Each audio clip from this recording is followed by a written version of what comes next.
Let's dance in style, let's dance for a while. Heaven can wait. Ciao da Nicoletta, oggi vorrei farvi riflettere su una cosa importante, i fallimenti famosi, perché proprio ieri in azienda parlavo, in un'azienda commerciale, di come anche se c'è crisi, la crisi si possa combattere, la crisi si possa accogliere, ed è nel momento di crisi in cui le persone riescono, se davvero professionisti, se si ha quella forza interiore che porta a guardare oltre, a ottenere risultati buoni.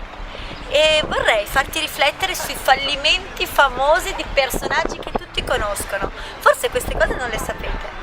Michael Jordan, famosissimo giocatore di basket, fu scartato dalla squadra di basket al secondo anno di liceo, pensa. Michael Jordan fu scartato dalla squadra di basket al secondo anno di liceo, ti rendi conto? E poi è passato alla storia come uno dei più grandi giocatori di basket e tanti pensavano quasi fosse nato così. Il secondo fallimento famoso è, penso che tu già lo conosca, quello di Einstein. Ti voglio dare proprio i dati precisi. Albert Einstein nel 1885 fu bocciato all'esame d'ingresso al Politecnico di Zurigo per la sua carenza nelle materie letterarie, quindi una bocciatura. Nel 1900 superò gli esami finali con il voto di 4,9 su 6, risultando quarto su 5 candidati in matematica e fisica. Quindi non è che eccellesse per le sue capacità. Fu inoltre l'unico dei diplomati a non ottenere un posto da assistente.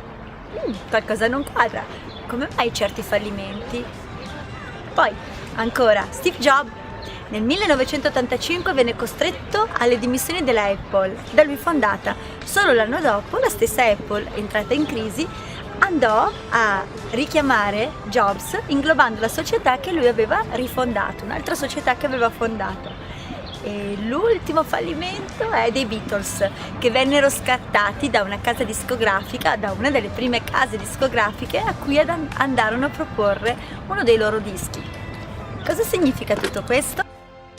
Significa che a volte noi siamo abituati a vedere il risultato finale delle persone e tanti pensano: ah, è facile per lui che è nato già così, è facile per lui che ha già insite quelle attitudini, quelle qualità. In realtà non è detto che sia così, in realtà non è detto che quelle persone non abbiano mai fallito.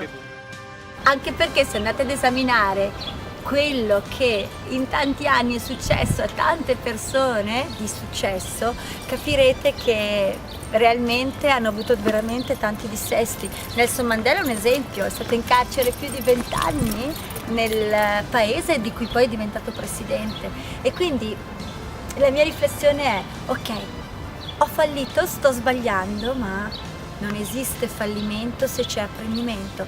Dalle cose che mi hanno fatto male, dalle cose che ho sbagliato, cosa posso imparare?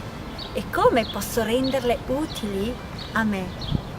Non esiste fallimento, te lo ripeto, se c'è apprendimento. Cosa stai imparando? Grazie!